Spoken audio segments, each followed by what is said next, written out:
Hey guys, तो welcome back our channel. तो आप सभी को मैं फिर से अपने एक न्यू ब्लॉग में स्वागत करता हूं। तो भाई साहब, आज का जो वीडियोज है ना, कुछ अलग ही होने वाला है।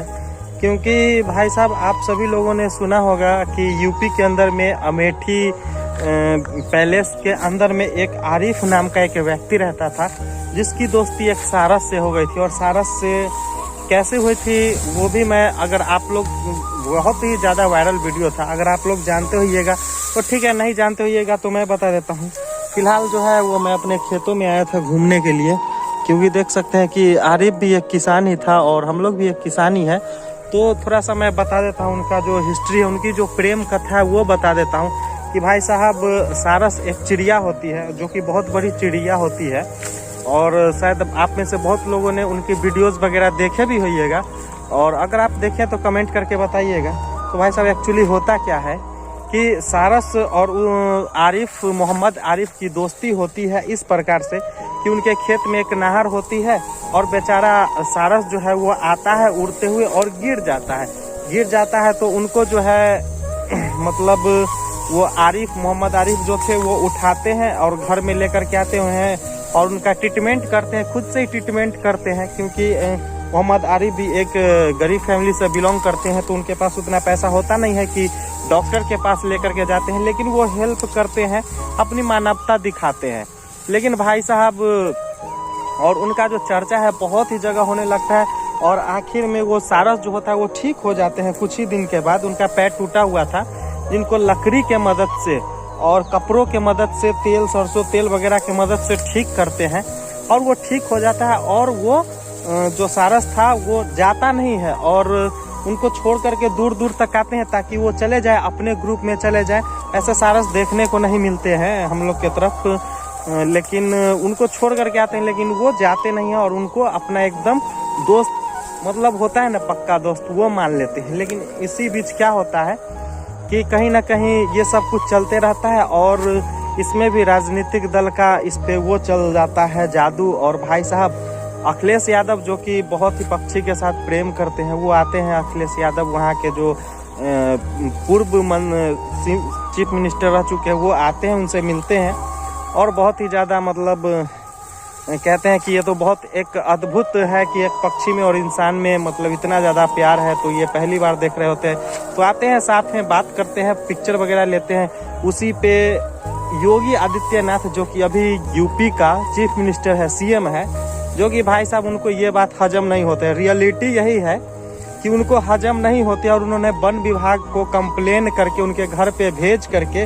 और वो जो पक्षी को था वो वापस मतलब जंगल में छोड़ने के लिए कहते हैं। और वन विभाग की टीम आती है और उनको भनक भी नहीं लगती है कि भाई साहब इनको लेने के लिए आए हैं, और उनको लेने के लिए उनके घर पे पहुंच जाते हैं। कॉल करते हैं सिंपल सा, क्योंकि बहुत सारे जो होते हैं वो आते रहते हैं मिलने के लिए, उनकी दोस्ती को देखने के लिए। तो वन विभाग की जो टीम होती है वो आती है और उनको कहते हैं कि भैया अब ये दीजिए, ये ऊपर से हम लोग को ऑर्डर है कि इसको वन विभाग की तरफ से ले जाया जाएगा और वनों में, जंगलों में छोड़ दिया जाएगा। लेकिन भाई, ये क्या आप सोच करके देखिए, क्या ये सही था कि एक और इतना ज़्यादा दोनों में वापस प्रेम हो गया था, मतलब इतना ज़्यादा दोस्ती का एक मिसाल बन गया था। कहीं ना कहीं हम लोग बचपन में एक कहानी पढ़ते थे, सिद्धार्थ, और एक सिद्धार्थ की कहानी पढ़ते थे, जो कि एक हंस को बचाया गया था तो उनको दे दिया गया था। ऐसा आप भी पढ़े होइएगा। तो ऐसा कुछ सीन था भाई साहब। लेकिन यहाँ पे योगी आदित्यनाथ जी उनको ऑर्डर देते हैं, और सीधा सीधा बात है कि उनको अखिलेश यादव से जलती है। मतलब दोनों तो भाई साहब, इसमें राजनीति की बात कहाँ से आती है।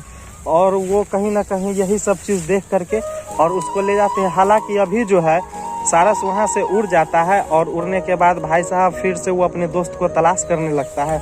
और कभी स्टेशन पे गिरे मिलते हैं, तो कहीं कहीं पे मिलते हैं, कहीं कहीं पे मिल रहे हैं। और अब तो सुनने में आ रहा है कि उनकी डेथ भी हो चुकी है, पता नहीं क्या है। लेकिन भाई साहब, ये बहुत ही गलत है। बेचारा मोहम्मद आरिफ को देखें, एकदम रोता हुआ। भाई, एक प्लेट में एक पक्षी खा रहे हैं। उनका कहना है वहाँ की गवर्नमेंट की कि भाई साहब, पक्षी नहीं रह सकते इंसान के साथ, तो भैया तोता क्यों रहते हैं? सोचने वाली बात है। बहुत सारे ऐसे पक्षी हैं कि जो कि इंसान के दोस्त होते हैं, क्यों रहते हैं तोता? तो ये भी तो नहीं रहना चाहिए ना। हाँ, इस पे भी आप रोक लगा सकते हैं। मतलब पावर का एकदम गलत मिसयूज कर रहे हैं वहाँ की गवर्नमेंट जो है, जो भी है। मेरे हिसाब से आप लोग को क्या लगता है कमेंट करके बताइएगा कि क्या उनको दूर करना चाहिए था? अगर दूर करना चाहिए था तो उनको देखना चाहिए था। और ये जो आरिफ है, मोहम्मद आरिफ, उनको वहाँ जाने भी नहीं दिया जा रहा है और उनको धमकी भी दी गई कि भैया अगर आप वहाँ पे नहीं जा सकते हो, आपको वहाँ पे जाना अलाउ ही नहीं है। तो सोच सकते हैं, सोचने वाली बात है कि जिस इंसान के बीच मतलब पक्षी और इंसान को साथ में नहीं रहने दिया जाए, वो देश को क्या संभालेंगे और क्या तरक्की करेंगे। तो ऐसा कुछ सीन है भाई साहब। तो ये सब चीज़ मुझे लगा कि आप लोग के साथ शेयर करना चाहिए। क्या आप लोग जानते थे? अगर नहीं जानते थे तो कमेंट करके बताइएगा, और जानते थे तो हो सकता है कि हमसे बेहतर जानते होइएगा तो वो भी बताइएगा। बाकी भाई साहब हम अपने खेतों में टहल रहे थे। तो क्या आपको लगता है कि इसमें भी राजनीतिक दल घुस गया और कहीं ना कहीं ये दोनों का जो प्रेम था, जो दोस्ती का मतलब एक प्रतीक था, उसको ख़त्म कर दिया गया? और बेचारा वो हंस भी उधर पता नहीं कहाँ होंगे, और बेचारा आरिफ का भी हाल बहुत ख़राब है, क्योंकि भाई साहब ये गलत है, गलत मतलब गलत। तो ऐसा कुछ सीन है भाई साहब। अब तो कोई बीजेपी का विरोध करता है तो उनको उठा करके जेल में डाल दिया जाता है। भाई साहब तो लोकतंत्र ही नहीं है। और देखने को एक और चीज़ मिल रहा है कि भैया राहुल गांधी थे जो कि सामने से मतलब एकदम विरोधी दल थे, तो उन पर, और सही बात है भाई साहब, जो सही था वही तो वो बोले, तो उन पे मुकदमा हो गया भाई साहब। और जो इलेक्शन कमीशन और सब जो कौन बैठा हुआ है वो तो हर कोई को पता है। तो उनका भाई साहब 2 साल का सज़ा और 6 साल का रद्द कर दिया गया है। वो अब भवन में, संसद भवन वगैरह में जाकर के कुछ बोल ही नहीं सकते हैं, न तो चुनाव लड़ सकते। तो कुछ ऐसा सीन हो गया है भाई साहब। मतलब आप लोग का क्या कहना है? आप लोग कमेंट करके ज़रूर बताइएगा। बाकी ब्लॉग को यहीं पे समाप्त करते हैं, क्योंकि ज़्यादा लंबा हो जाएगी तो फिर अपलोड करने में दिक्कत हो जाती है, क्योंकि गांव में थोड़ा सा नेटवर्क का इशू होता है। तो ऐसा कुछ सीन हो जाता है। बाकी मिलते हैं अगली वीडियोज़ में। बाकी कमेंट करके ज़रूर बताइएगा। और हाँ, चैनल पे फर्स्ट टाइम है आए हैं तो ऐसे ही वीडियोस देखने के लिए चैनल को सब्सक्राइब कीजिएगा और बेल आइकन भी जरूर दबाइएगा, ताकि मेरी नोटिफिकेशन हमेशा आप लोग तक सबसे पहले पहुंचती रहे। तो मिलते हैं अगली वीडियोज़ में। तब तक के लिए घर में रहिए, सेफ रहिए and take care. Good bye.